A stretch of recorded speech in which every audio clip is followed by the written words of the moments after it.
Hello, and welcome back to Exploring Multimedia Art with Pd-L2Ork.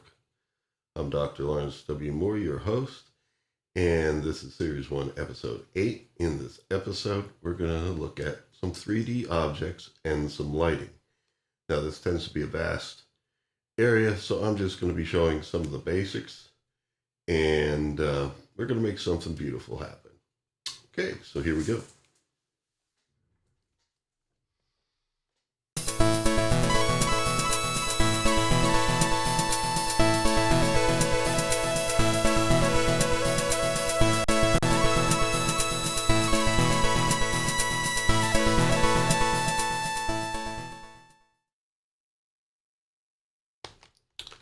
All right, so decided to organize things a little better this time. I have on my third workspace here my folder of all the different episodes.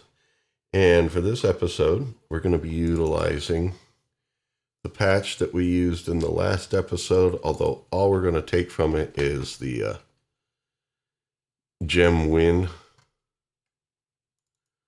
So the window opens fine. I'm going to paste it in. And then I'm going to take these graphics files here that I prepared for this. We don't need the Photoshop file, but everything else, yes.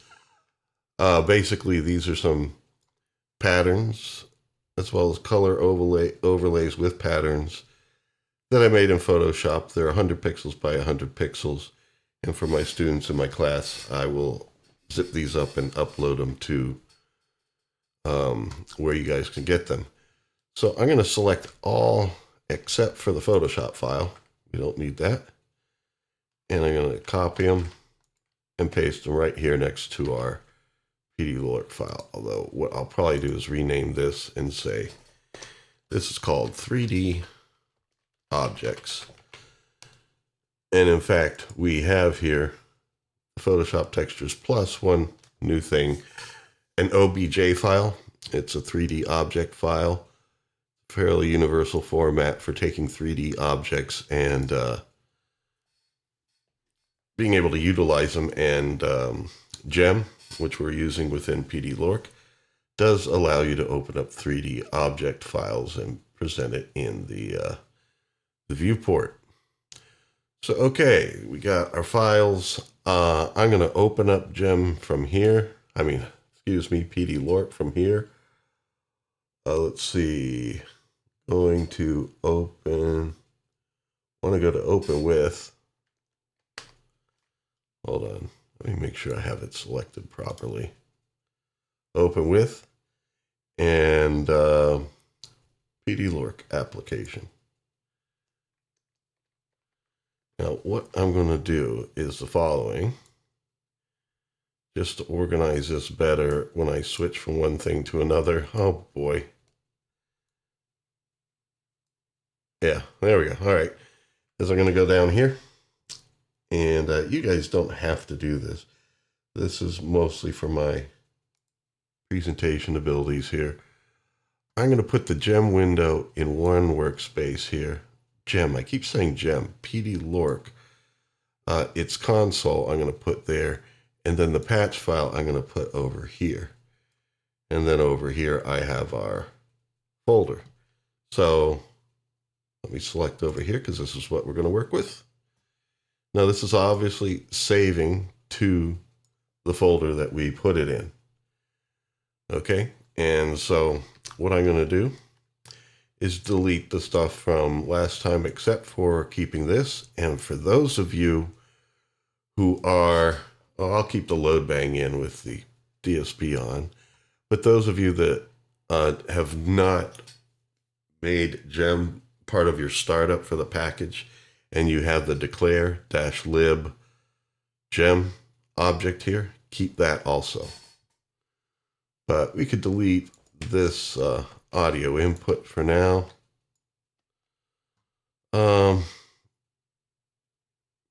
No, actually in this one, we're not going to be bringing audio in, so I am going to delete this also. But keep that declare object if you have been using it. Otherwise, your objects won't appear. Okay, I'm going to hit Control S to save it as it is now. I'm going to move this over so that there's plenty of room for the gem window, which if I open it right now, go into run mode, is empty, obviously. So we can destroy it and we'll make stuff. Okay, so now that we're prepared, and I did that just to make sure, help you guys prepare the setup that we need for all the stuff to work, for files to load and all that. It's just a good practice to do things this way. So anyway, I'm going to show you, first of all, the help file and the help browser. And just remind you, like from the first episode, that you could go in here, look for gem on the left side and go to examples. These are in order. And when I say the first episode, I mean 2 episodes ago. I guess that's episode 6. In that episode, I showed some of this, and that you could actually get the source files of these and copy it to your documents folder so that you can access these there and just open them up as patches, because that's really all these are.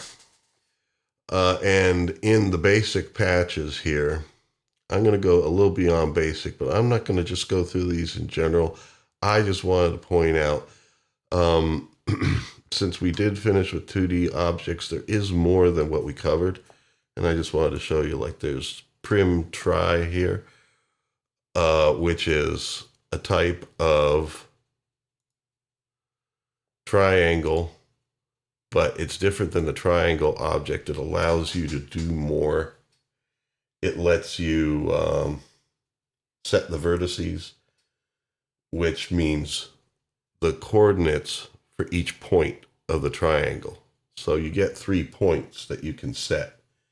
And like if I click this button here that they set up in the example, that moved that corner to this location.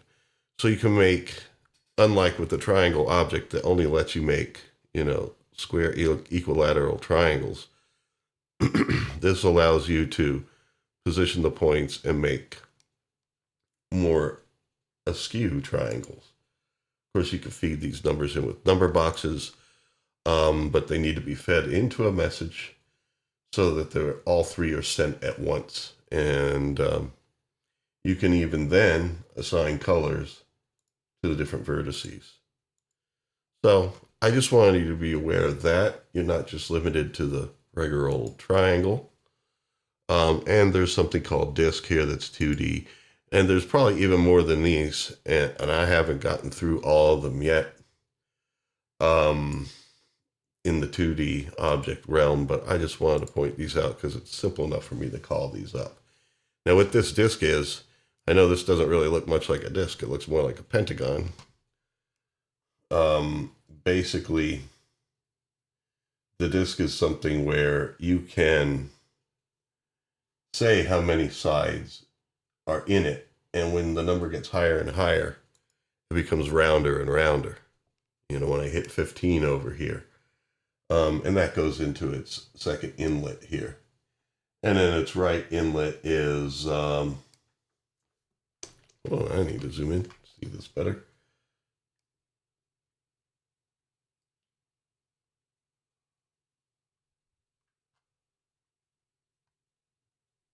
I'm sorry, I'm taking a pause here. Internal,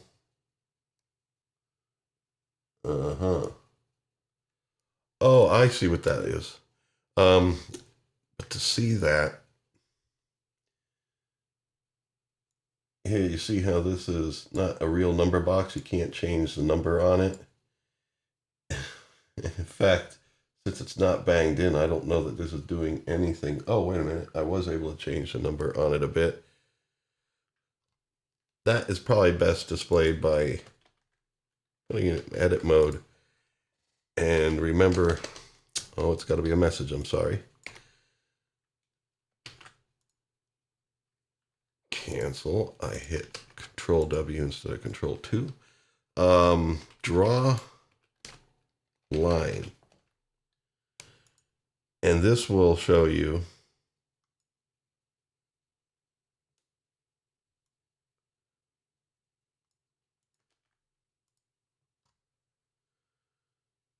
basically the structure of the disk. It's displaying it in line format. And so, like when you set it to 15, you get 15 sides and 15 of these. And I believe over here, I haven't messed with it too much yet. Let's see here. Can I just type a number in? About like 10. Yeah, it's basically the size of it. But as you make it bigger, the spaces between these little rings that it shows. So over and all, it's a disc shape, but it becomes more and more like a disc the more and more segments you add to it here through its second inlet. Because when you had at the beginning just like 10, it looks more like that. And then 15, you get more of them and it looks, you know, a little bit rounder. Okay, so those are some things to play with. I just wanted to show you those. I'm not going to save this because we're moving on to 3D now. And I'm not going to do it from the help browser here. I already know some of what I would like to design. Okay, first of all, you probably saw it there. There's a cube. What the heck? Oh, I hit Control W. Sorry, I've been missing the Control 1s and the Control 2s and been hitting Control W's. So I need to go back here and reopen Lork. Open with Pd-L2Ork. It didn't ask me if I wanted to close, mostly because if it's a blank file, nothing's been created yet, you know, it's got nothing to save. So anyway, the way I want to do this is grab this file here. How did I just do this? I just did this.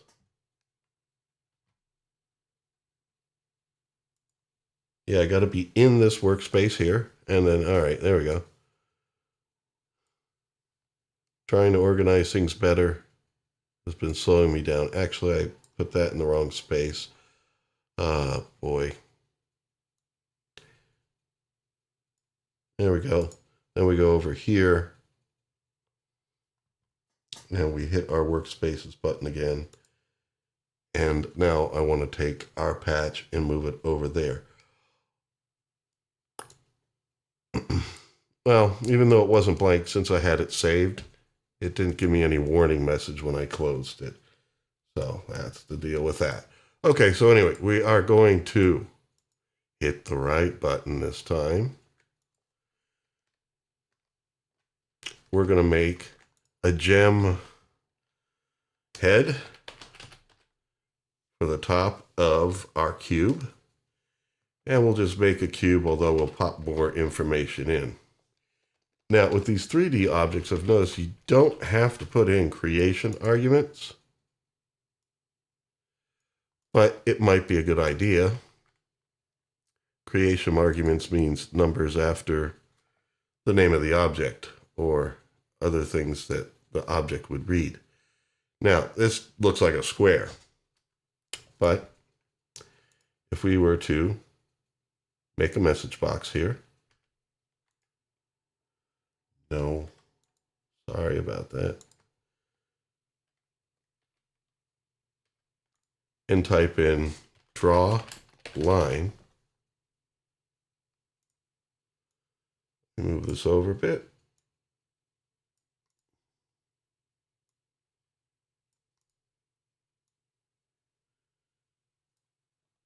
and put it in its left inlet there, then hit it, you'll see in this line outline that we do have a cube. Now, the back face is not smaller. It just appears smaller because remember, Gem in general is a 3D space. Even if you're using 2D objects, they're like flat pieces of paper or something. When you rotate them, you even see them sideways as basically flat, you know? So because of perspective and distance, this being further away than the front face, we can see it as smaller, and the sides basically going with perspective in the distance to the back face of the cube. Now, for all these objects, since it's nice to look at them either as lines or filled in when they basically become opaque, it'd be nice to have these messages here so that we can switch, especially when we texture this. Oh, I made an object. Rookie mistake there. Make a message box. Draw fill.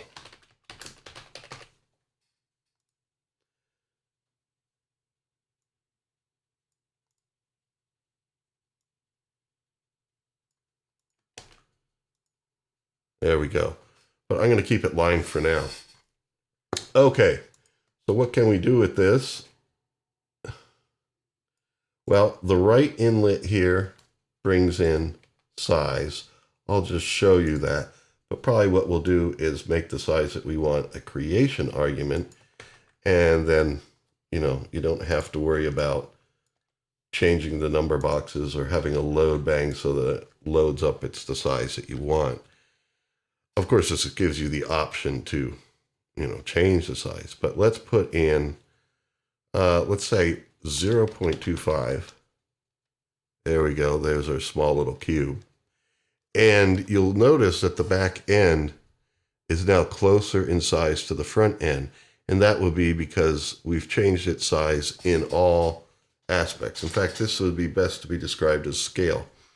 So in all aspects, the sides of it and everything that deal with perspective are smaller now. So the back end is, or the back side is not as far away from the front side as it was before.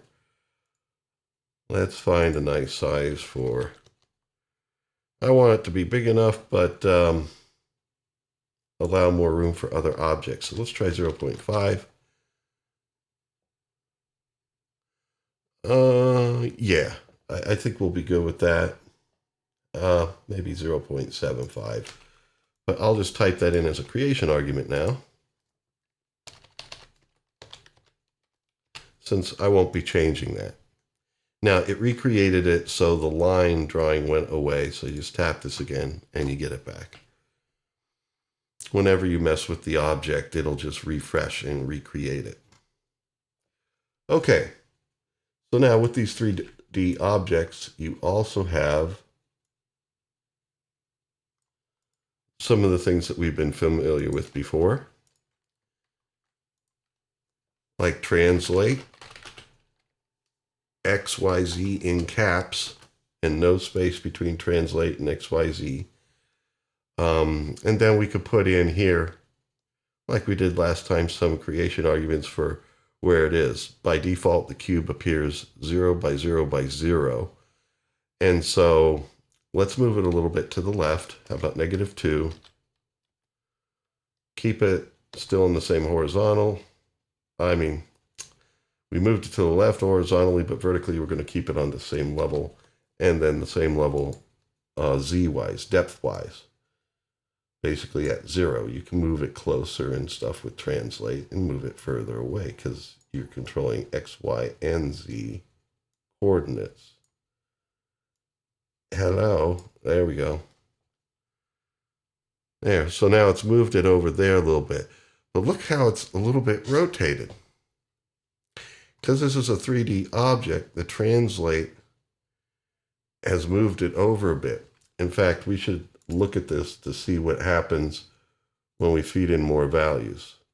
Now, this isn't going to be a permanent change, but I just want to demonstrate this. And because of how quickly these numbers move up, I'm going to divide by 100. So I could scroll over this number box and move things. Like I'm saying, this is just temporary. This is a demo.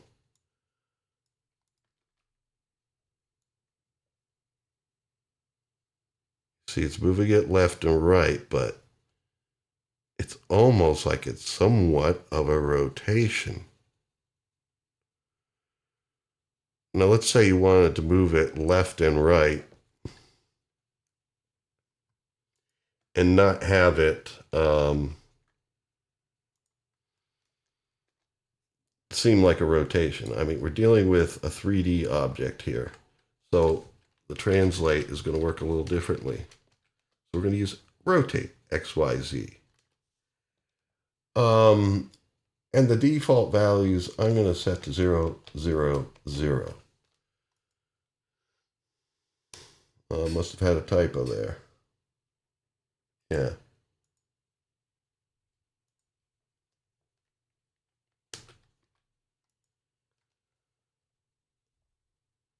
Okay, I need to hook this cable up again for it to reappear. There we go. Now, what I'm thinking is if we fill the same values in to the x-axis on rotate as we do with translate, let's see what happens. No, it still does seem to have a bit of a rotation to it. So, yeah. In fact, let me just disconnect this cable. We're going to be using rotate, though. Let me disconnect this cable and just move this again. Yeah, this is looking almost exactly the same. Although, you know what? Rotating on an x-axis, yep, this is why. Rotating on the x-axis means, like, imagine a line going this way through it. That's the x-axis for rotation. Although the line doesn't necessarily go through it, it goes past through 0, the 0 by 0 by 0 coordinates, you know. And so basically, if we wanted to do what I wanted to do before, this kind of rotation that's going left to right, that would be around a center polar axis that's going vertically. That's actually the Y.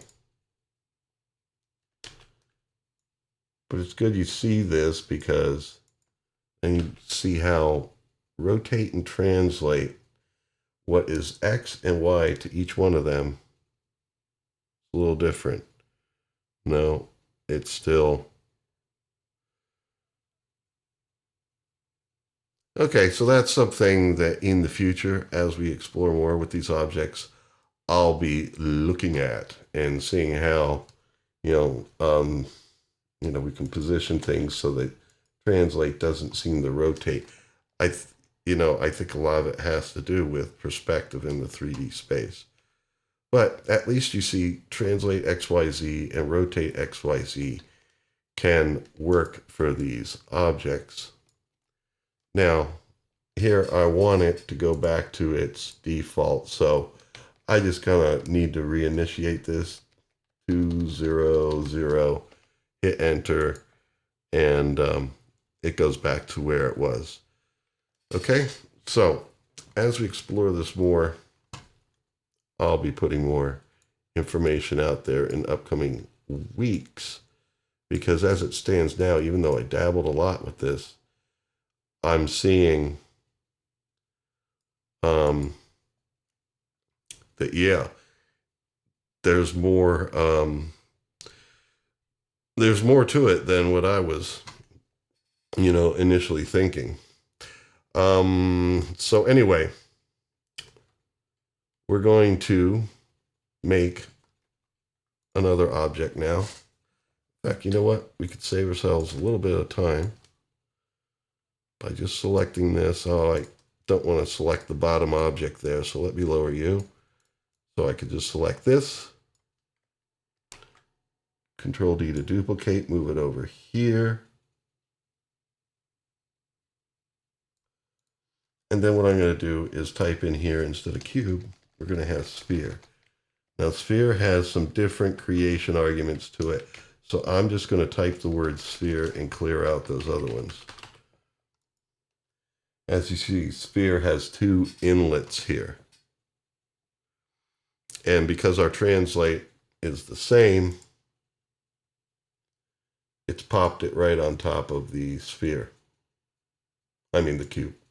So let me move this to, how about the center? Now spheres, if you look closely at it, here I'm going to put it as lines so you can kind of see the structure of it. It's not exactly a super round sphere. Well, that's why you have the ability to put some numbers into its second inlet, the middle inlet. Pop in 5. Oh, actually, I did the wrong one. Sorry about that. Let's put you back to 1. There we go. I meant the third. You know, after a while, you forget which inlets are what, and that's where you would just go to right click on it and help, and you get a help file, and you can see which inlets receive what. And so it's easy to forget unless you're like working with this every day. Inlet 2 is size. Inlet 3 is number of segments. So that deals with how spherical it really becomes. So now that I have this plugged into the third inlet here, I could type in here 5, for example. Now it's looking kind of like a pentagon. If we click fill to see that, it looks like that. One thing we are going to do is add a little bit lighting right after I finish with the sphere, because there is lighting. Since we're dealing with 3-dimensional artwork here, there are different approaches to lighting. Right now, we just have some global, just let me see it lighting, but we're going to work with lighting and positioning of that to see how that helps. Now let me type in something like 15. That's a lot more segments. Let me try something like 36. Let's see if that gets it to look more like a real sphere, a true round sphere. Yeah, that's pretty close. And if we look at the lines, there we go. We're pretty close to spherical. Although I'm sure in the help file you can look up to see what the max number of segments are, so you can see what would give you an exact, completely exact sphere. All right, so right now all these don't have any rotation set, but I'm going to let that go for now. And just use translate to space these apart so we can at least see what we're working with. Alrighty, so we're going to put this in as creation arguments, so that way these things will be set. Let's make it the same size as the cube, 0.75, and then we're going to make its number of segments 36, because that was pretty close to a sphere. Tap it. There we go. We want to see it as a line object. You just hit this over here. All right, good. Next, I'm going to do a cylinder. So what I'm going to do, since it'd be nice to keep some of the same functionality here, I'm going to try not to select those extra things over there. I'm going to have to make the fill and the line messages again.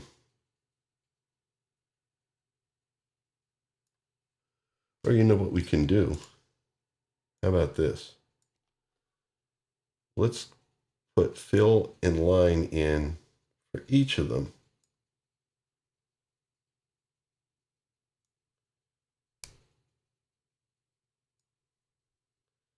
So that way,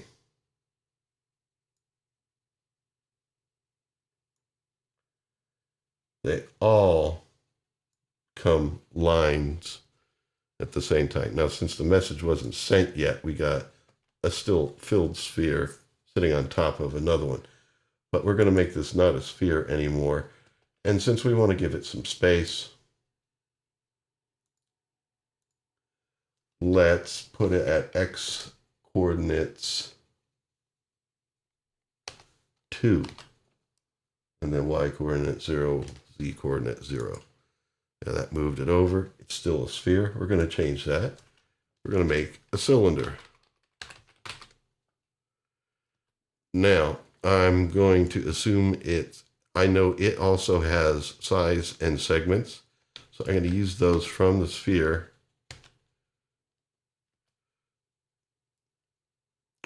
Or just to show you it's the same type of way, let me put in 5 here for its segments. Now, we do want to hit the line thing here.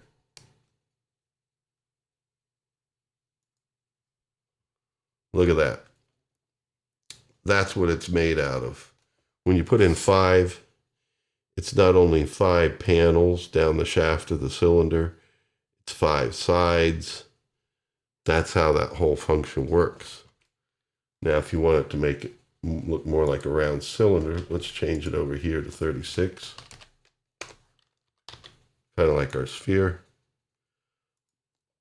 And that refreshed the line again, so I'll hit line over here again.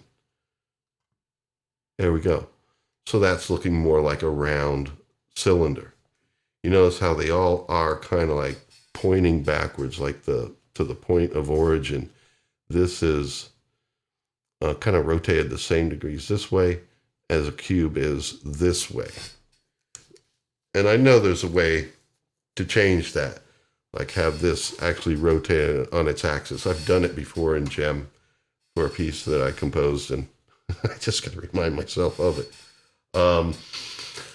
You know, because rotate doesn't look like, well, rotate XYZ doesn't look like I did it. But, well, let's experiment here because that is a good question to answer. Let's put in rotate.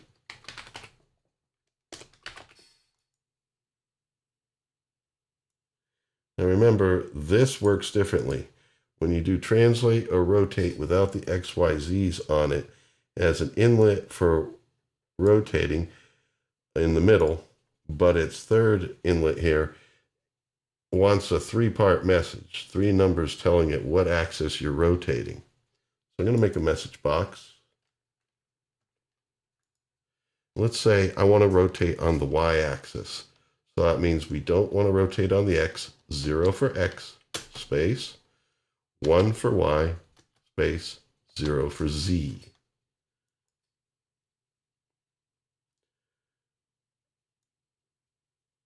And then over here, we could put a number box. I mean, this will eventually change. It might be best for you to just watch me do this for now, because this is just to demonstrate what this will do and how this rotate works. Put a number box and divide by 100. There we go. Hook it up to the middle one. And we got to send this message first. So I'm entering run mode. Boom. That's telling us we're rotating on the y-axis. And so now as I move this, what? Say what? I'm not seeing stuff happen. Okay, that is definitely something I'm going to have to get back to you on. Hold on, I'm going to pause just a moment, just to double check something. Okay, I'm back. Yeah, it was just a real simple brain fart on my part. You know how like size and location, like when you use translate and all that stuff, you know how that in PD or in Gem, it's Gem that's doing this, but in Gem, it's like 0 to 1, and you know, like this in the center is 0, 0, and this is 2, 0, and it's all the way over here. That's why a lot of times when you want to move more smoothly and more accurately, you put that divide 100 in, and you get things more accurately placed. But rotations are in degrees, 360 degrees, meaning a full rotation. So when you take the divide by, 100 out, there you go. So this is rotating.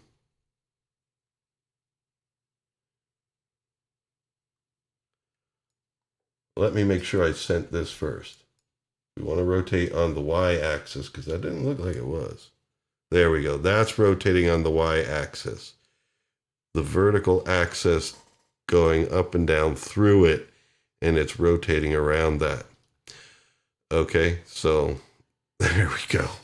Now that means coming back to over here, where we have rotate XYZ here. The reason why maybe that was doing nothing before was because of the divide 100 that I had on it. So we're going to look at this again. Now remember, right now I'm still experimenting, so you don't have to be popping everything I'm doing on the screen if you're, if you're just listening, that's good. We will eventually arrange this into something. But for now, I'm just trying a lot of different things out just because, even in my research of it and having used this in the past, some things have changed. Now, I'm not going to hook the divide by 100 up, just this number box directly and put it right into X. Now let's see if we can move this cube. Oh, see, now it's rotating on the X-axis. That's cool. But not exactly what we want.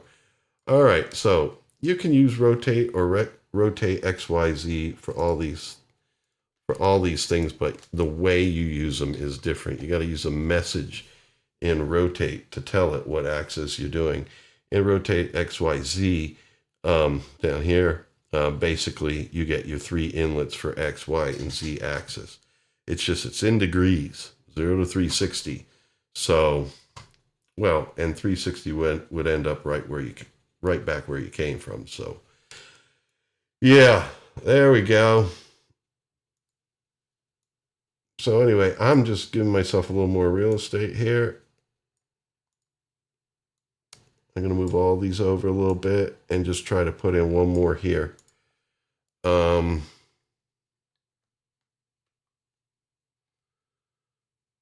we'll put another gem head in. This time, do we want a rotate? Well, we'll arrange these later as to whether we use rotate or rotate XYZ. I think we'll use XYZ, and we'll put them in for everything. But right now, I just want to show you this object, and then we can pop in the stuff for it. Let's see here. This is teapot. There actually is one that is a teapot. Now, I'm just going to type teapot for now. We will have to put a translate in to get it from sitting on top of our middle sphere there.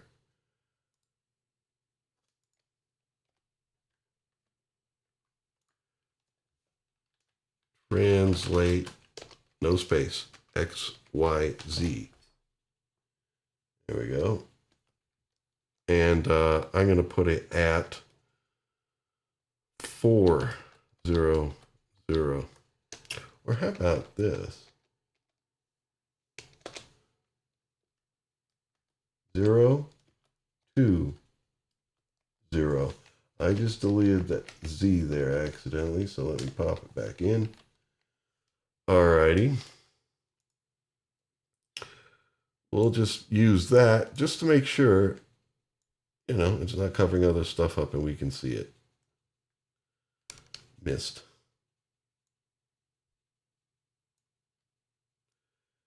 Why? There we go. There we go. So it's placed it up here. Very good.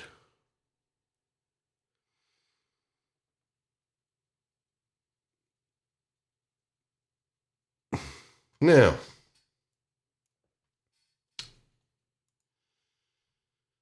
we're going to hook up its line so you can see its structure. I don't know how many more things like this are in the gem library where you could say a teapot and it gives you a teapot. A lot of things you would need to construct as 3D objects. But let's make everything lines right now so we can see their structure. So you can see it is a structure of a teapot. Interesting. Well, we're going to put one more in.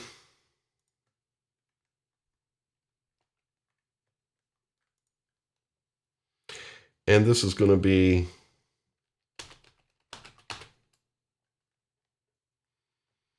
we'll have gen head, and then we'll put translate.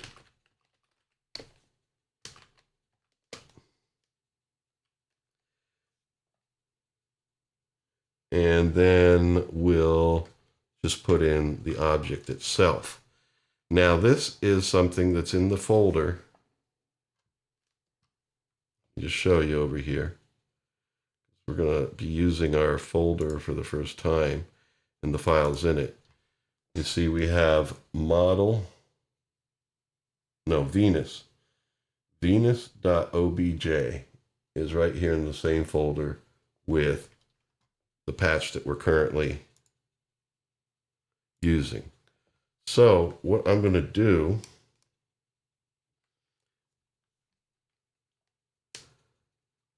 it's the object,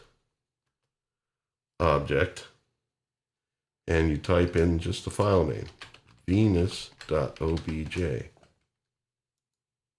Oh, it's not model. I mean, maybe it is model. That's why I've been saying the word model, instead of the right words this whole time. Yes, it is. It's model. And I assume it's stuck in there somewhere. Let's give it, translate some values here. How about 0, -2, 0? And I do not see it.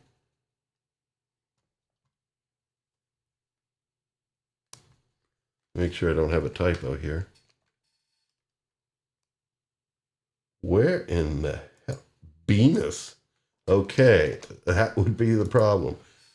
All right, there we go. And so it's the Venus de Milo 3D object model. Now this came with Pure Data's example, so I just kind of like copied it out.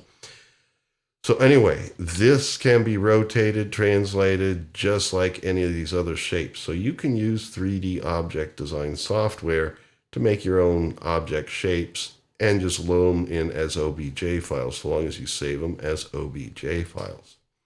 We're not going to get into 3D art and stuff because it's not the scope of what I'm doing here.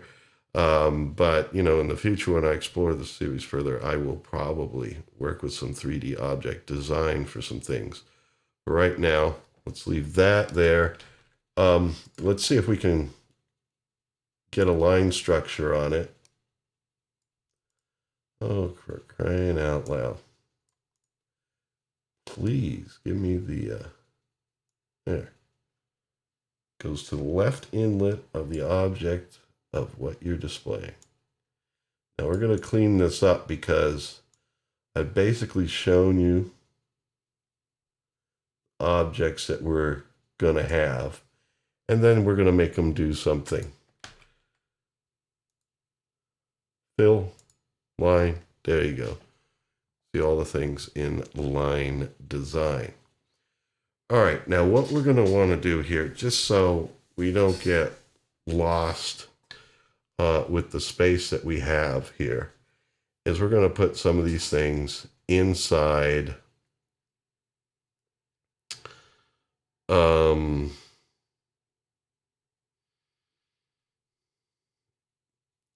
like sub patches, basically. We have these translates, and I'm just thinking about what would be a clean way of doing it.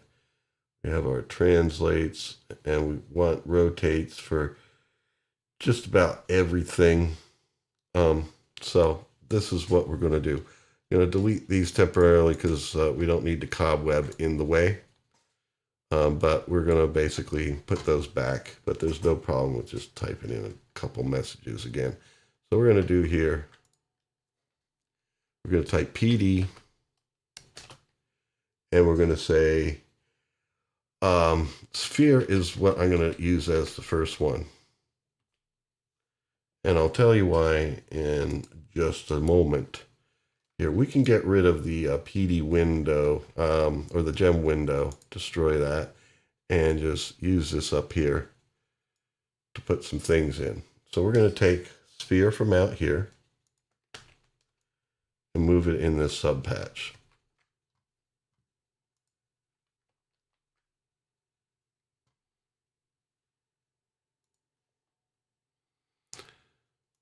Popped it up there. Now what we're going to need, we've got our gem head coming in, but all these subpatches that we're going to make are going to have these things in common, and then we'll be able to copy and paste these so it's quicker to build the others. We're going to have an inlet. And you know what I'm going to do? I'm going to type X there. That is a label. When you make an inlet, whatever goes to the first inlet on the outside, left to right, will come through this inlet. If you type something beyond that, it's a label. It's just for you. So you can see what's what. Or if you give the patch to someone else, it helps them interpret it better.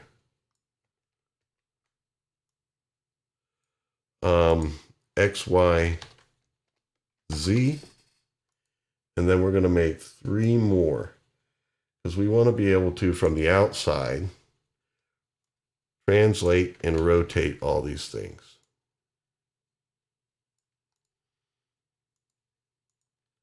How about, I'll say RX, RY, and RZ. That's for rotations. These are for translates. This is for rotates. Okay, so let's just drag these things down a little bit further.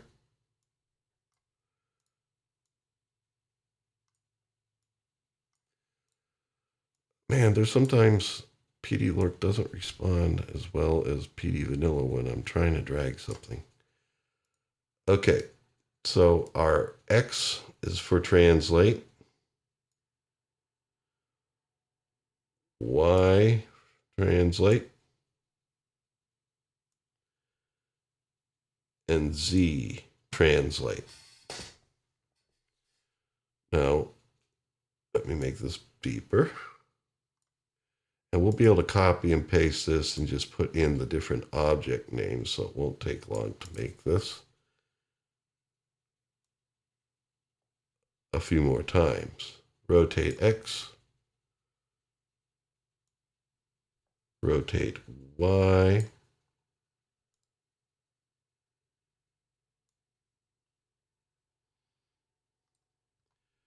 okay, and then at the bottom, there's defaults for sphere. We're not going to change its size or its number of segments.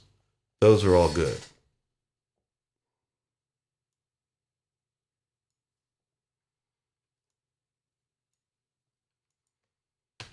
Okay, now I'm going to hit Control A and then Control C.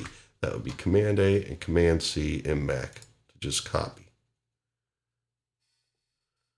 Okay, so here is our subpatch that we just made for sphere.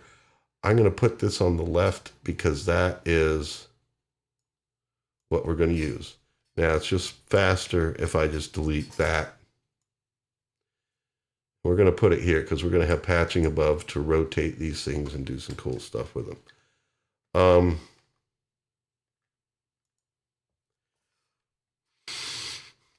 PD, we'll do our cube next.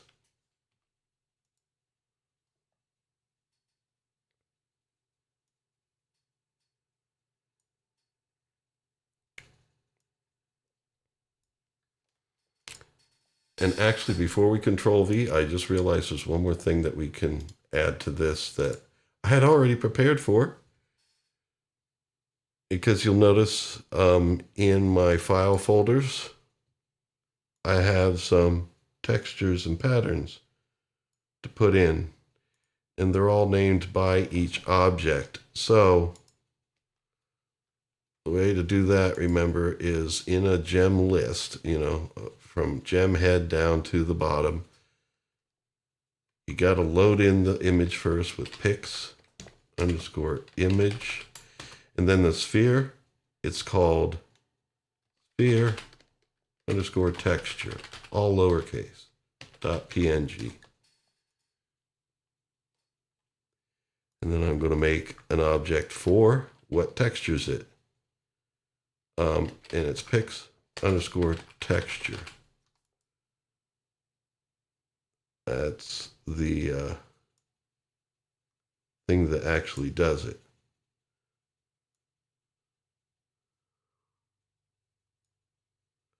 Oh, what am I doing here? Let's just move these closer together because we're not going to be feeding in stuff to this. We're going to do more patching with these to move them down further. But there we go. And then I'm going to move this side in a little bit. Just make it oh, that's the other subpatch. Let's just make this the right size for the patching we have. Okay. So I'm going to hit Control A, Control C, and I'm just deleting these because it's actually going to be faster for us to cut and paste. Oh, what just happened? Oh, don't you tell me. Okay, let's see what we got. I've been saving, so I don't know if it's something I just hit or what.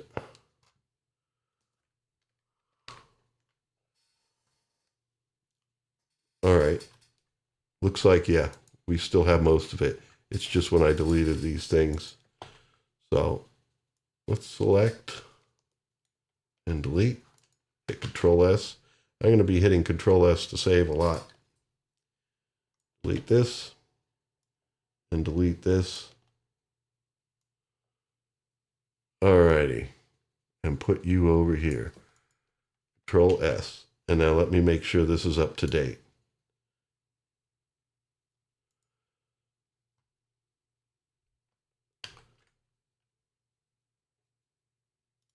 Open.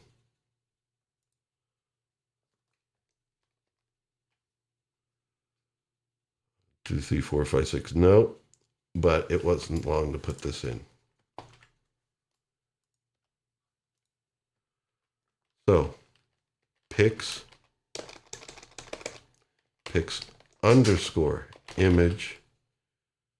and it's called sphere_texture.png. And then pix_texture. There we go.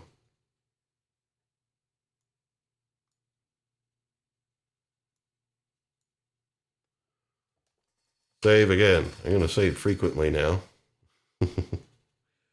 Always a good idea in just about everything.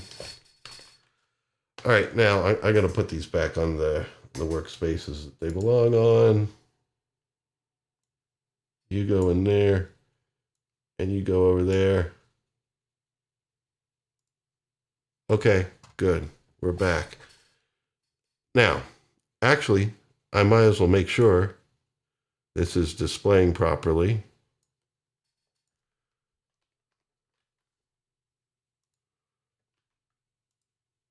Before we copy and paste it around. There we go. There's our sphere with the texture on it. Okie dokie. And I have it in the middle. Translate 0, 0, 0. Good. And its rotations all zeros. Fine and dandy.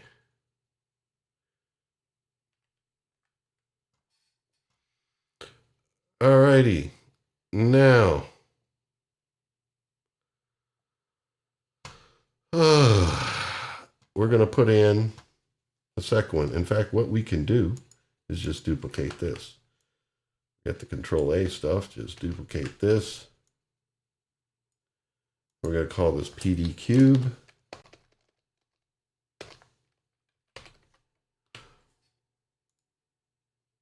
We're going to open it. And this time we're going to give it a different, we obviously want it to be its own thing. First of all, translate wise. We're going to have this appear right above the middle by 2 units upward.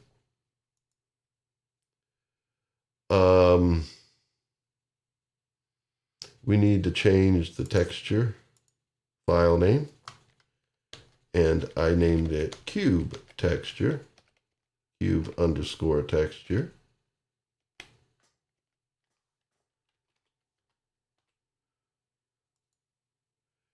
This we don't need to change. The size can remain the same. Let's look at it. Well, I should change it to being a cube instead of being a sphere.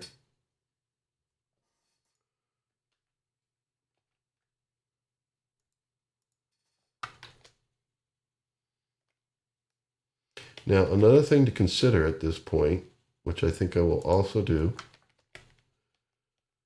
well, actually, none of these things are going to overlap each other. But one thing is to consider when things might overlap each other or fly around each other. There is an order of priority. Whenever you make a gem head, its priority is 50. So right now, these two have the same priority. They would just crash through each other and they'd kind of meld. If you wanted one to appear on top one another, if it was covering the same space, then you would need to make it gem head 51, and so on. Now, those gem head numbers go up from 50, which is its default, kind of reserving a whole bunch of numbers from 1 to 49 that you can also use as higher priority that typically is used for lighting. We're going to do a little bit of lighting and check that out. Now, you see how this is just kind of like rocking upwards a little bit? You know, it's just like before when it was kind of like coming out this way a little bit. All right. Now, we're going to make the next one. And that'll be the cylinder.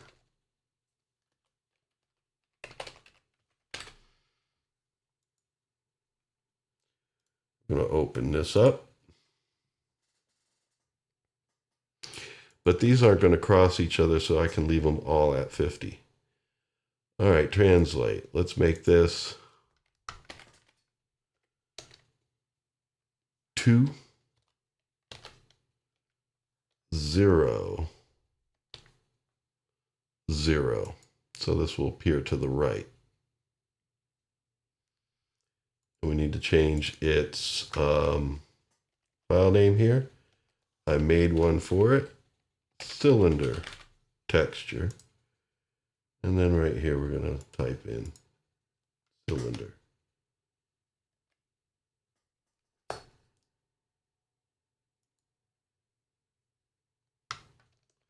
Interesting.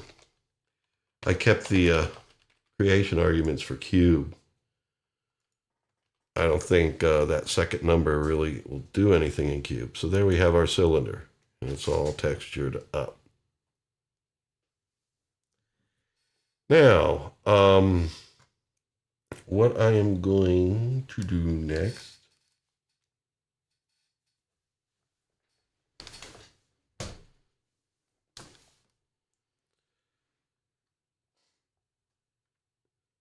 is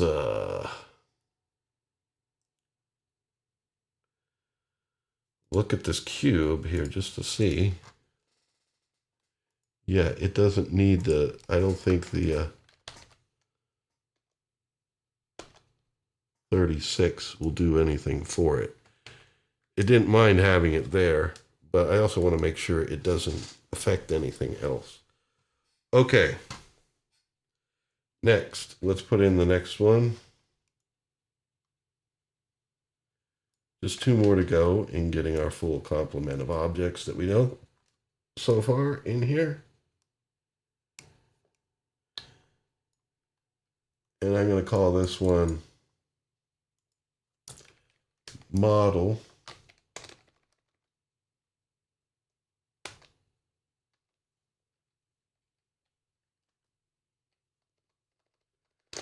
PD model. There we go. When I did rename, just making sure I renamed them. Those are just label names. Since we're not communicating with these subpatches by any wireless means, it's doesn't hurt us if the names are wrong, but I still like to have them be what they actually are.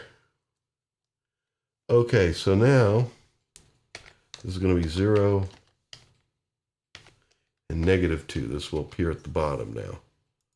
Boom, we see it right there as a cylinder because we didn't change what it is yet. And this is no longer going to be a cylinder. This is a model texture, and of course its object name is model as well.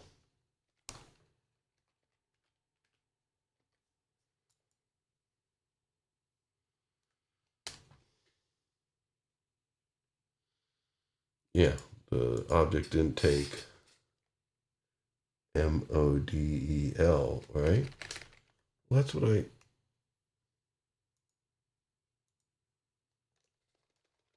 is model, right?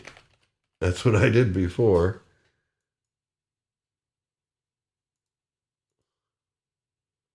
Seriously? Oh, geez, I know why. Creation arguments are... Yeah, that's not a file name. So yeah, it's called Venus.obj. There we go. All right, so we got that in there. And then what we're going to add is one last one.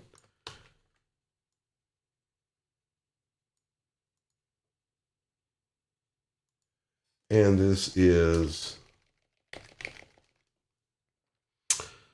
the teapot.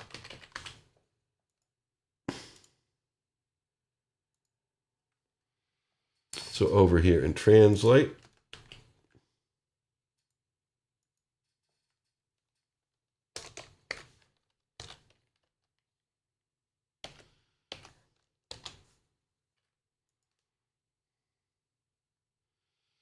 and the texture of the teapot does have the file name that you would expect by now. Teapot_texture. And then down here, we got to change it to teapot. And we're going to put in its size 0.75. Okay. And yeah, it's looking like a teapot. All right. So now, save this. And what we're going to do is play with rotating these and moving them. First of all, I'm going to see if I can translate them around. Now, what this means is kind of going X to the right, but also down Y, and then back up Y, then back over X. So X will have extremes of what we set right now, -2 and +2. So it's supposed to go from -2 up to +2. That's one function that needs to happen. And then when it reaches +2, it needs to go back down to -2, but in the negative polarity. These are positive. Oh, wait a minute. I'm thinking, yeah, all right.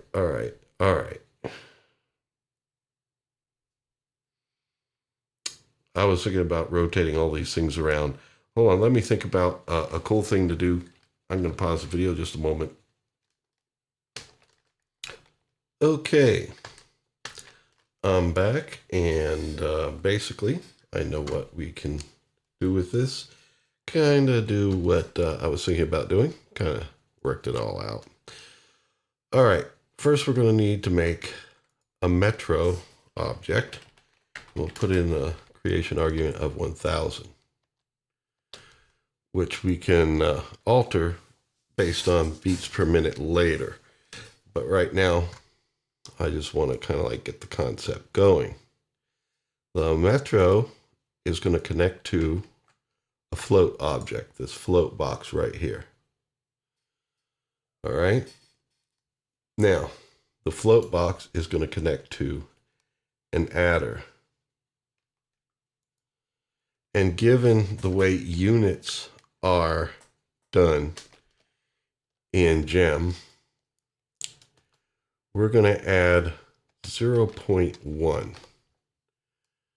for every tick, so to speak, because this is going to be a counter. We take the outlet from the float box, hook it up to the left inlet of the adder.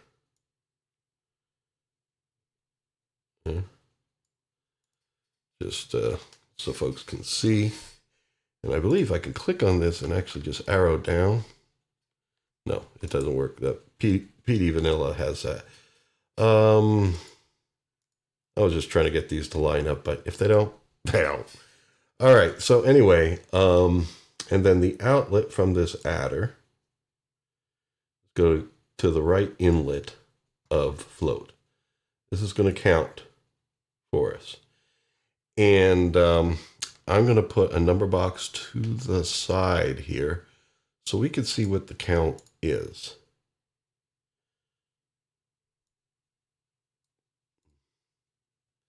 Oh, one more thing we're going to put first is we're going to basically have this count up to 1. So we're going to put in a mod 1. This means modulate. It didn't like the fact that I put in an apostrophe instead of a 1. Okay, so mod 1.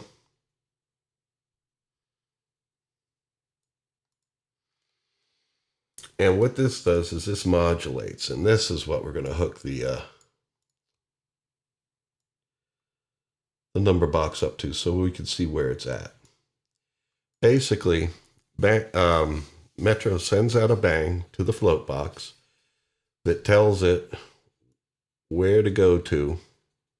I'm just creating some space because we're actually going to need it. Not where to go to. It's going to bang the float box, sending whatever number stored here out into the adder. Like it comes out the outlet here at the bottom, goes into the adder, and then adds 0.1 to it, and then it goes back in here. And in fact, now that we added mod, let's take out this cable here and hook it up to the bottom of mod. Because basically what this will do, as we set this to bang, and right now it's set to bang every 1000 milliseconds, which is every 1 second. So every second it'll take whatever number is here, and we're going to initiate it with a 0, add 0.1 to it, put it back in, it gets banged again, and then that number, which would be, first time around would be 0.1, comes back into it. But mod is like a gatekeeper here, saying that when these add up, like all these 0.1s, when they get to 0.9 and then hit 1 again, that's as far as it can go. It'll modulate them back down to 0 again. In fact,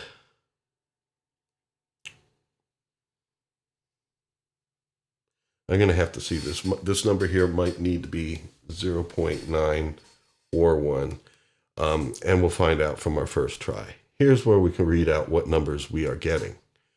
For starting and stopping Metro, we're going to make a toggle.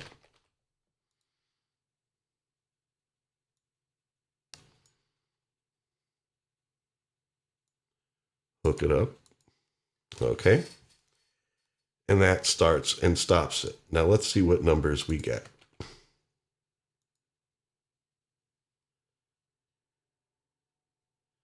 It normally starts and stops it.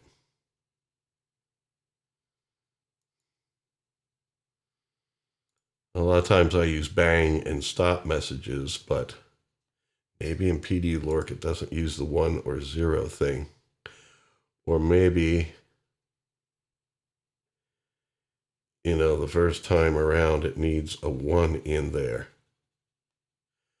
Okay, so what we're going to do, set it up like this.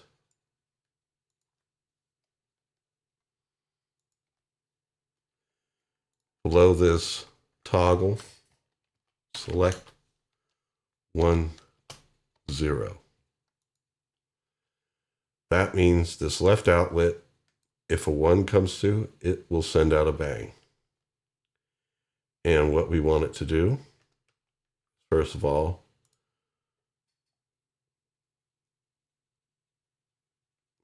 you know what? I'm going to wait before I hook that up. It's going to bang Metro here. And then if a 0 comes out, which is really all that can happen with a toggle box, coming out our second outlet. Oh, come on, let me select this. Why does L2Ork give me more trouble doing this than vanilla? I'm trying to just move the box, man. Select. And it's just got to drag it from the upper portion of the box. It doesn't like it when you do it from the lower portion.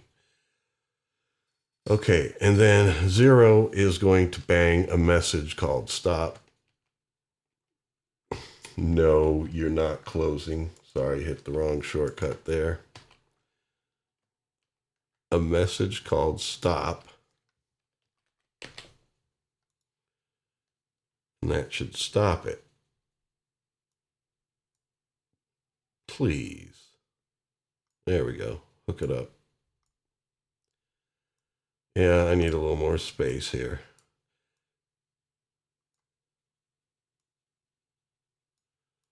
Okay. And we tap it over here. Let's see how that goes if it was, well, hold on. In that case, let's make a message for bang instead of a 1. Let's see if that was the problem. It doesn't like the 1, 0 thing. It prefers the bang and stop messages, which is what I normally use, but I was hoping to just get away with a 1 and a 0. Okay, and they both go in the left inlet of Metro.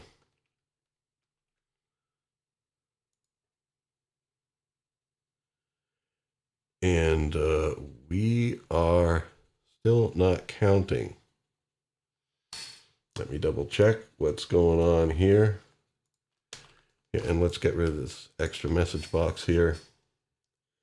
Metro 1000 going into this, going into mod 1. Mod 1 goes back up into here where we add 0.1. Goes back here to be stored for the bang to come again.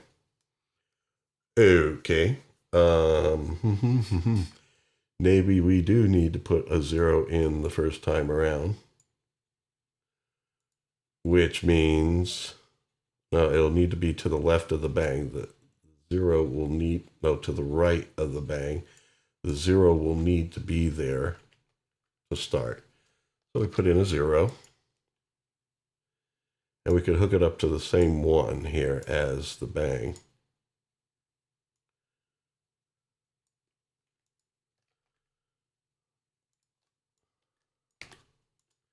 Run mode.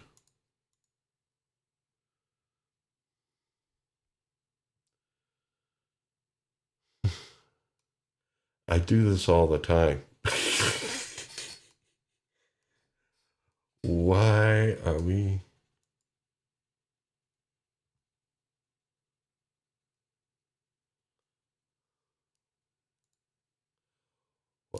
Why are we not getting it? We don't need PD-DSP1 because this is not audio rate. Just one moment. Well, I just figured out one mistake. This 0 message is sending the number 0 to here. So, yeah, we kind of need that to happen, not to Metro.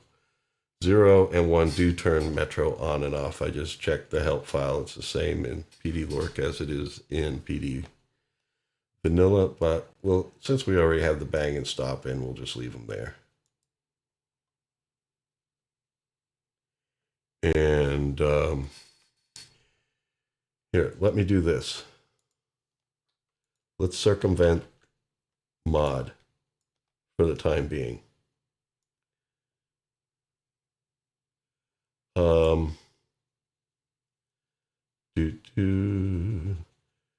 So we're going to hook float up to here.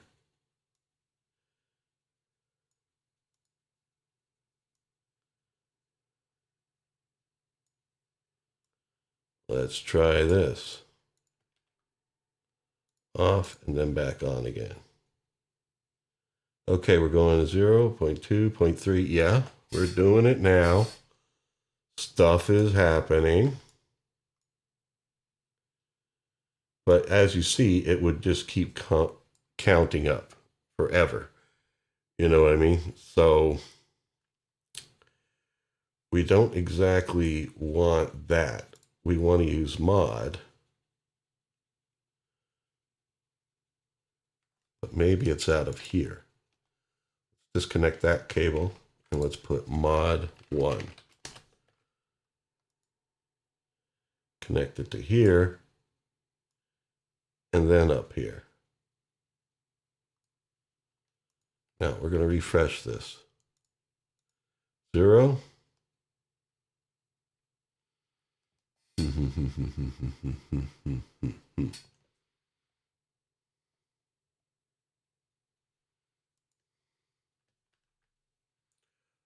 Okay. I think what I'm going to do, change mod to 100.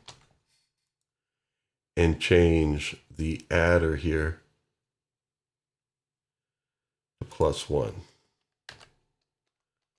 Well, 100 is a little bit high. Okay, see, we're counting now. Now it'll be counting up to 100. That's a little too far away. Let's say 10. Ah, sorry, I bumped my mouse and it flew over. Oh, now it's just the number. Mod 10, please. There we go.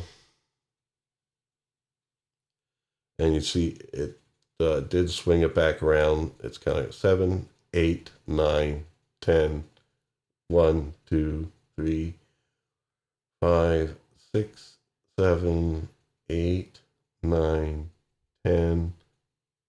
Oh, see, it's 0 instead of 10. Okay.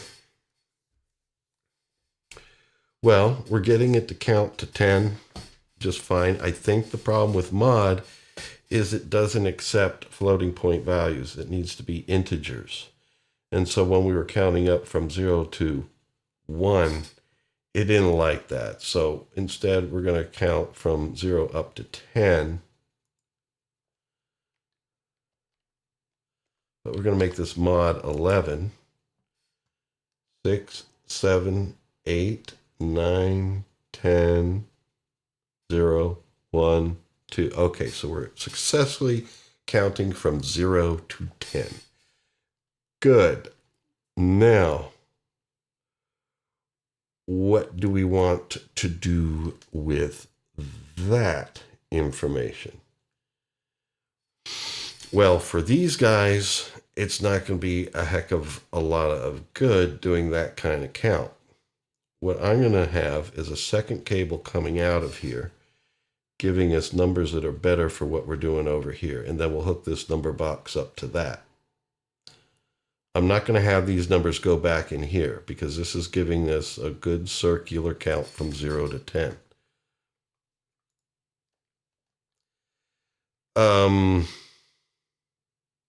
I want to make it in a range of 0 to 4.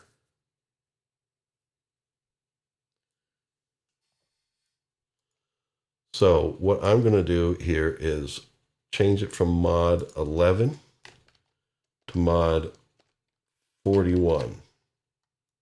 So now we should be counting up from 0 to 40. And then out of it, what we're going to do is multiply that by 0.1. So now we're getting a count of 0 to 4.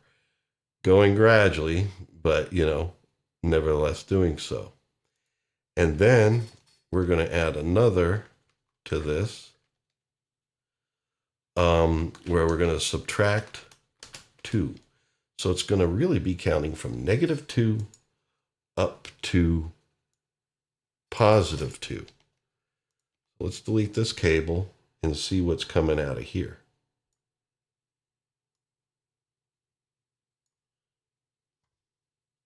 See, we're at -0. We got the 0, 4, 5, 6, 7, 8, 9. Yep. And it should go up to 0 right here. 2. Then back to -2. There we go. We got a good range for our purposes here, because we have a range in these things on the x-axis from -2 to +2, and on the y-axis from -2 to +2. All right, so we're getting the range that we want. Now, let me just plug this in to what is an inlet for the x-coordinates of the sphere. Well, no, the sphere we want to keep in the center. Never mind that. We want these things to move around the outside. So let's move the cube. It may have jumped. So there's its x thing. It's going to go left to right, just like that.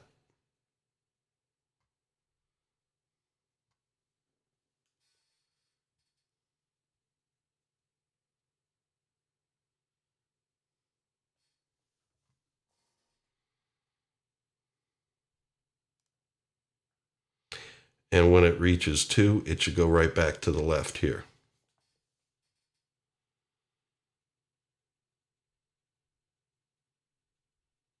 There we go. Now, if we hook this same thing up to the y, let's see what happens there. No, I hit Z. Oh boy.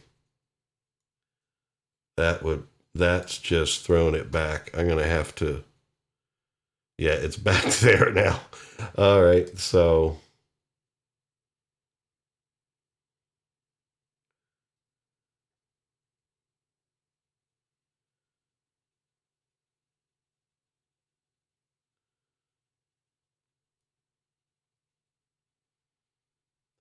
now it's going diagonally. What we need to do for the y-axis is have it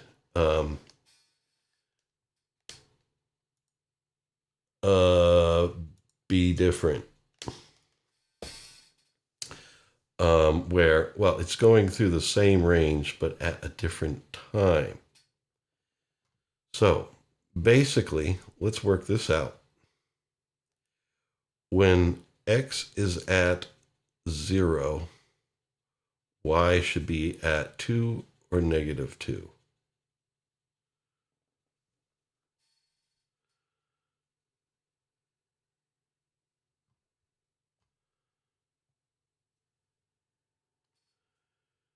And here's how we're going to do it. Let's turn this off. Let's pump the 0 through. Well, it put it in storage there, so I would need to bang it through here. We're going to put in a temporary bang just to help us out. Here, I'll just make it a message. Bang. Just to help us out in our process of getting this going. Please, don't make another number box.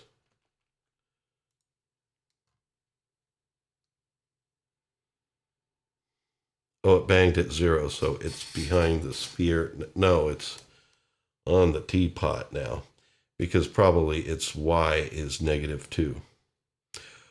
Okay, so I'm going to work out how we're going to do the x-axis, the y-axis at the same time sort of thing. Just a moment. Okay, I'm back. And my initial mission of getting things to rotate around each other using translate, it's not going to work out because I'll have to have the x and y coordinates kind of be calculated by something that does circles, like a sinusoidal wave shape or something like that. And that would mean making like a sine table, and then that would mean translating that information into non-audio signal and stuff, because I would have to oscillate it and get the values out of it. So we're not going to do that. We're going to just use what we have to rotate things. And of course, the rotation inlets are the last three. So if we want to rotate the sphere like this on its x-axis, we can do that, but I can see it going really gradually. A lot of that is based upon that it's like basically increasing every second. And yeah, and it's because it's in degrees. So what we need to do to make that happen is we can change our math here. Just a slight change of these objects here, where we're going to add 1, just like we've been doing. Our mod is going to be at 361. We're actually at 360 because 360 is basically the same as 0 degrees. So we'll do that, and we take care of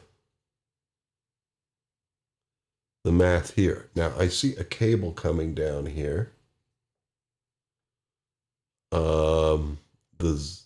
Is it coming from the 0? No, the 0 is correctly going in there. Okay, it's coming. Oh, it's coming from mod back up there. It's just the curvature of it here just looked wrong. So anyway, we'll just get rid of these guys. And what we'll do is basically have it going into this number box. Sometimes number box slow down numbers, but in this case, the counting is not fast enough for it to be a problem. And we have mod just redoing things anyway. Now, it is counting up by 1, and 1 out of 360 is going to be a bit problematic. So no problem. We go here instead of adding 1. Let's see, 360, you have 180 is half of that, 90 is a quarter of it, and then 45 is an eighth of it. So there we see it rotating around its axis. And now that it's gotten going, looks like we're getting a little black shape there. It might be like this line that we have in the texture pattern here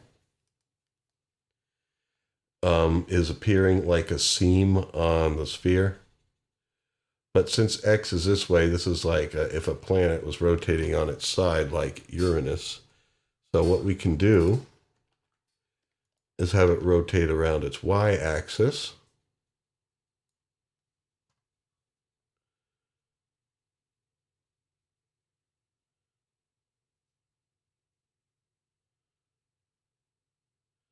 And that is actually, looks like it's really rotating on its Z there. Let me make sure these are hooked up right here on the inside. Rotate on its Y is going to rotate X, Y, Z there. That is strange.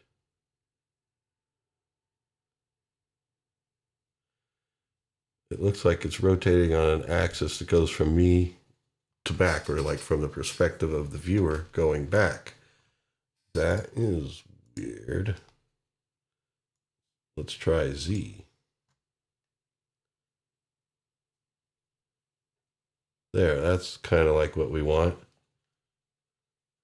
No, not really. When you see the seam, which is something that I would have to get back to you on about, like why the seam is appearing.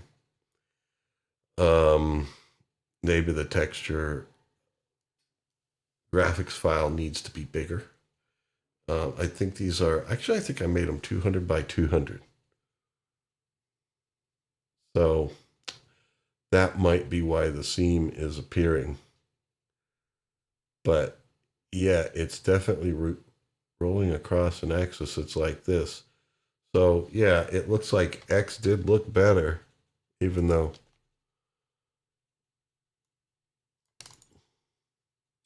Okay, so I'm going to put it back to X. All right, there we go. Yeah, now it's rotating. Well, it's rotating left to right, I guess.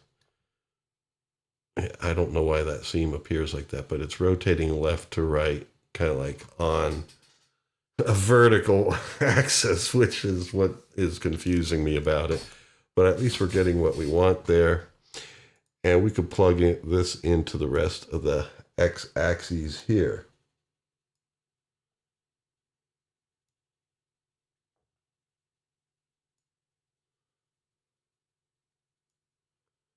And so everything will be rotating in the same fashion.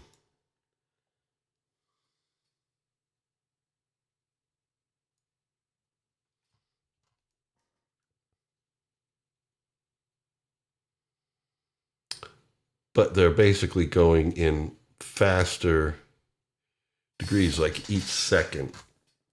One way to make that smoother would be to lessen the number here and here, which we can do using a conversion of BPM. So I'm going to make a number box so that we could type in BPM.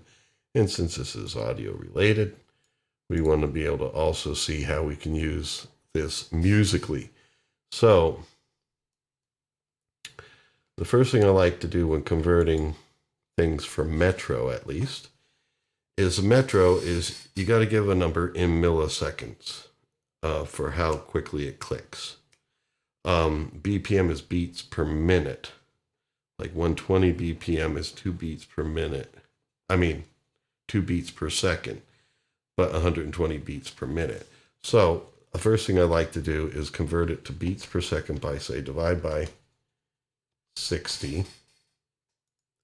So whatever comes out from that is then beats per second. And now this is basically number of milliseconds to wait. But if we divide this number, or the number 1000, since 1000 milliseconds is 1 second, by this number, we get what we want. So I'm going to type swap 1000.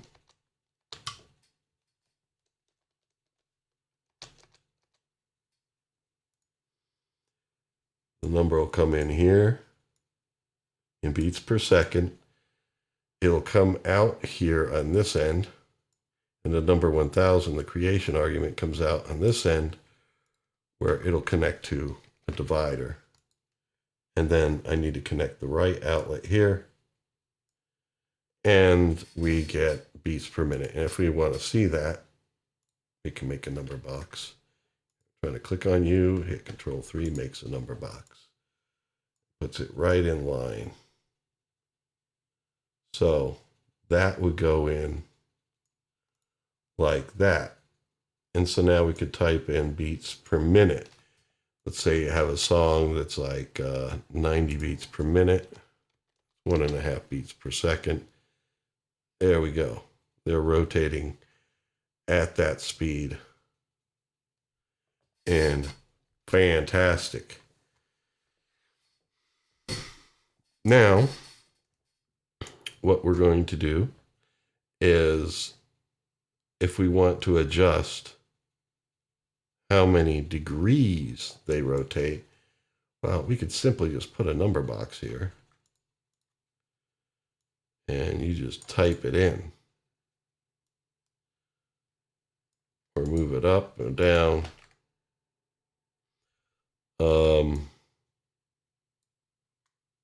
Like that. Or if you have a set amount that you want per second, like how many degrees per second that happen, you could basically take that out of our beats per second calculation here and say, all right, how many degrees do I want it to move in a second? Well, let's delete the number box. Let's say, I'm going to put a multiplier here.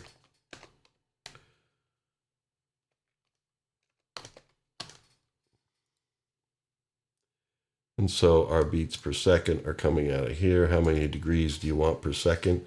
Well, you could hook up a number box here.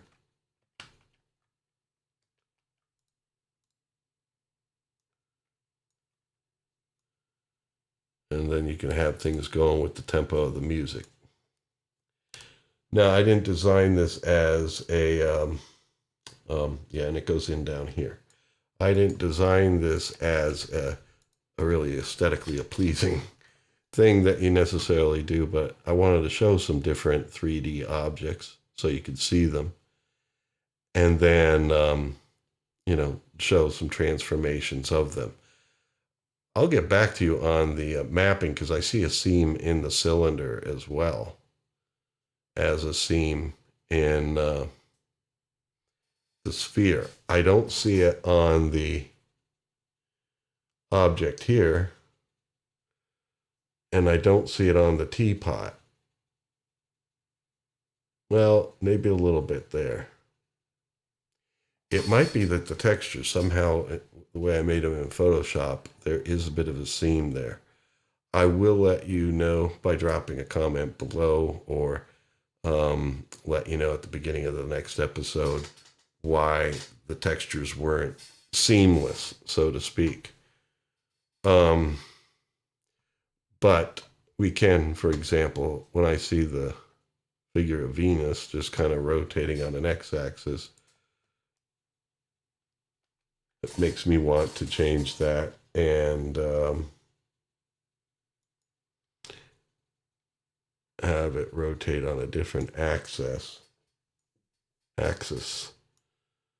Let's see here.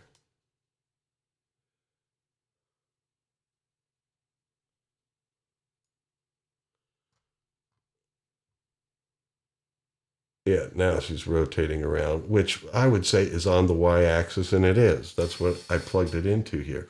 Why the sphere looks the way it does when I was trying this before doesn't make sense. This should be, you know, just seeing how that other object's rotating, this should be rotating on a vertical axis going around left to right. And actually, yeah, it's looking like that now. I think what was throwing me off is I was looking at the seam. And the cylinder, well, to see that it's a cylinder, it's fine to have it rotating like that. But that's why I thought Translate would also let me do some rotations, because you see how this isn't looking at us head on. Just by having it moved over X, you know, 2 units on the X-axis, we're not seeing the open end straight on. It's weird. It's like you're seeing it at an angle from the X-axis. And that's weird. Teapot, Maybe I should have that also rotate on the y-axis.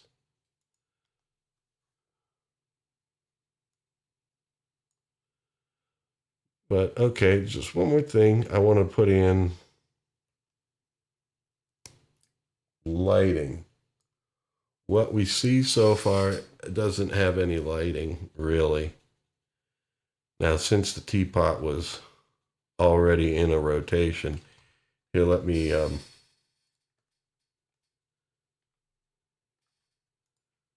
here's what you can do, just as a quick fix. I think it would reset the next time you reopen it, but let's just give its x-axis a 0. There we go. So now it's rotating on its vertical axis. Okay, all right. So there you get the idea. Now we're going to deal with lighting a little bit here. And it won't be long. I'm going to put in gem head. And then down here, world underscore light. There we go. As soon as we put that in, we now have world lighting. And with lighting, you can tell where the light is at by putting in, here, I'm going to make a toggle. And then select it, make a message box that says debug $1. Basically, when you set a message called debug 1, it shows you where the light is. When you send a message with debug 0, it doesn't show you where it is. It's for debugging. And as you see a circle here. This is basically saying that it's like a flashlight shining straight at everything here. Now you can translate and move around your lights as well by putting the translate thing in here. And in its right inlet, you can give it color codes, 3-digit messages where you put in ones or zeros or anything between the values of 0 and 1, 3 in a row saying how much red, how much green channel, how much blue channel. So that's how you can get like some different colored lighting. But I wanted to show you the other light that's just called light. It does need a gem head.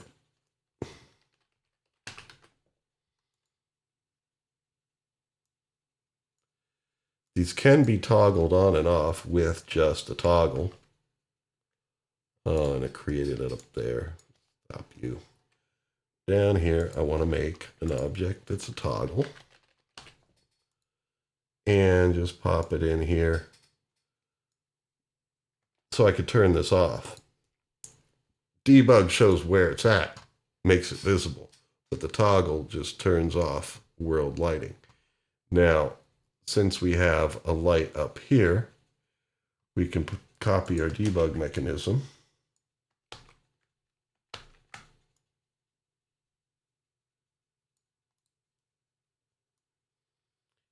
Pop it into the left inlet. And we can see where just the light is. Now, did I do everything right here? Gem head light. Oh, let me see. I have a feeling it's in 0, 0, 0, meaning it's inside the sphere. So what we're going to do is extend gem head upwards so that we can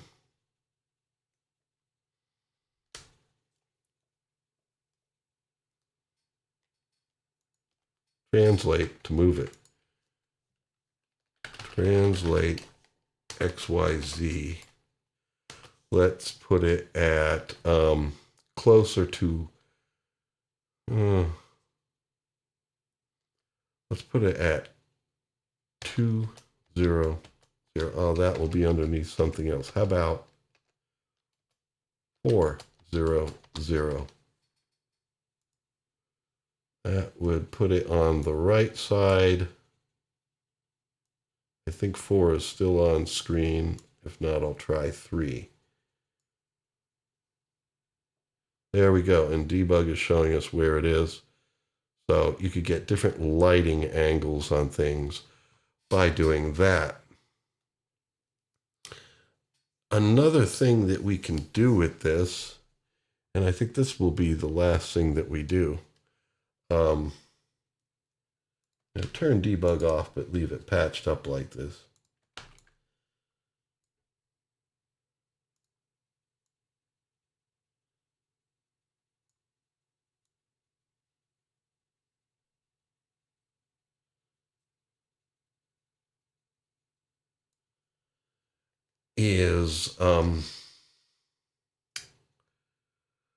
I'd like to do rotation with it,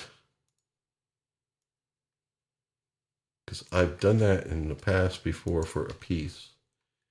It worked out pretty cool. Let me do rotate, not the XYZ version, just regular rotate.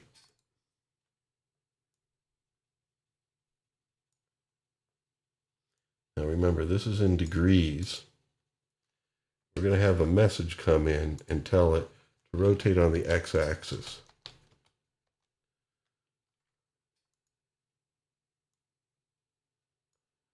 Now I'm going to just hook this up and see what we get, since this is already going in degrees. Goes into the middle inlet here.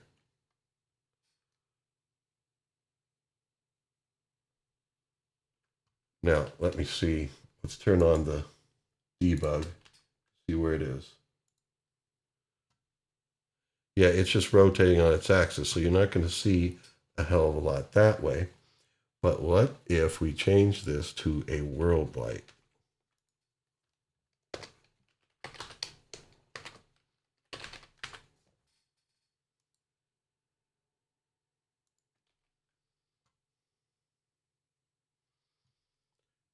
And then let's look and see where it is. Look at it. It's flying around. And this is the thing that threw me off with, what was it before? The rotation of the objects. I'm going to put translate to put it back to 0, 0, 0.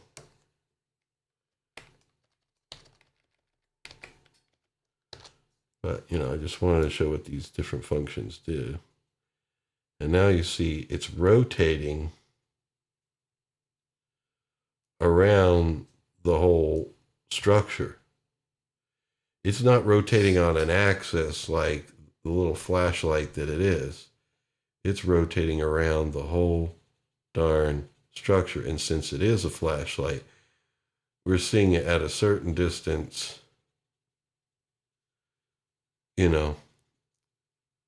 from them, rotating as it is. That's pretty interesting stuff, folks. These lights seem to rotate differently than the other stuff. Now let me just make sure this translate really has put it back to 0. X-wise. Yep.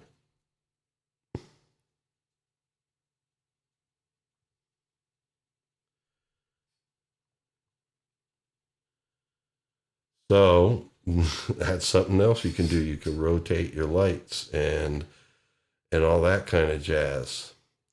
But it depends on how useful you find that to be. Sometimes it's cool in lighting to do that, but sometimes it's a little ridiculous, because right now it is rotating on an x-axis that's going across the screen like this, and it was rotating around. Oh, now that I turn debug off, I know I don't see it anymore. That will be normal. Here, we can get rid of this number box. Not going to use it anymore. But the numbers are still going in, but I don't see the darkness and the light changing as much as they were. Maybe because it's like dead center right now, and before it was over here. Well, there's more that needs to be explored with this stuff, folks. Next